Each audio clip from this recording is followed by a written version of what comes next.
Okay guys, here's what's cooking. So today we're making garlic mashed potatoes. And what we've got here is a head of cauliflower that I've cooked in the Instant Pot over a cup of water in a steamer basket for 3 minutes on manual and then immediately release the pressure. And all we have to do now is remove the basket. Let that drain off for just a sec. And then we've got this water in here that I need to dump out. I'll do that in just a moment. And then what we're going to do is mash it using my stick blender, which has this great masher, but you can do it with the regular attachment for a stick blender. It works perfectly well. I've got some almond milk. I've got some olive oil, salt and pepper, and I didn't get the garlic out yet. I'm going to dump some garlic in as well just to make it like that much extra zing. So let's get rid of this water. Dump the cauliflower back in and we'll get mashing.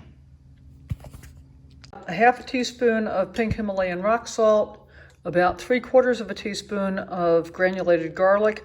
That's about 3 cloves of garlic if you've got fresh. About a third of a teaspoon of cracked black pepper. And if you look over there, you can see it. About a tablespoon and a half of olive oil. So we're gonna mash this up and then we're gonna add almond milk to get the consistency that we're looking for. So we've got this mashed up, not completely mashed, but now I'm gonna dump in some almond milk. And as you know, I don't really measure things. So I'm putting probably about a half a cup, maybe 3/4 of a cup. I'm gonna go a little bit more. And we're gonna keep mashing this to get a nice smooth consistency. Here's the deal, guys. You know, I always want to tell the truth to my tribe, and the real truth is I wasn't happy with the consistency using the masher attachment for my stick blender. So we're going to try this again with the regular immersion blender thing. So let's see how that works out. Oh yeah, I can already see we're going to get a more consistent mash. So that's cool. I'll check back with you in just a minute.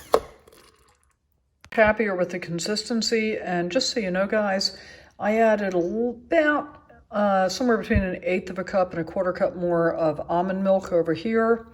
Probably about 1/3 of a teaspoon of pepper because I really like the pepper taste. Probably about another 1/3 of a teaspoon of Himalayan pink rock salt, and close to another tablespoon of oil. The garlic I nailed right on. So the thing to understand is that if you don't get it right, you can adjust seasonings and get to where you want to be. Overall, I'm liking the consistency. I think we're almost where we want to be. It's smooth, it's creamy, and it's delicious.